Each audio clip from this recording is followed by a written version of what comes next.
मोहब्बत और अजमत का निशान परचम पाकिस्तान।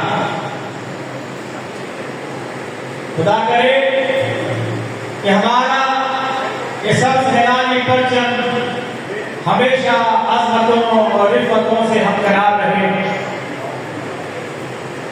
जब भी जरूरत पड़ी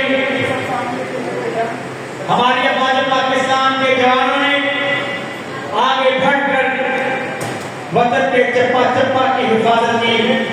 आज फिर दुश्मन ने हमें ललकारा है, लेकिन पाक अफवाज ने अवाम की मदद से उनकी ललकार को भीज करके रख दिया।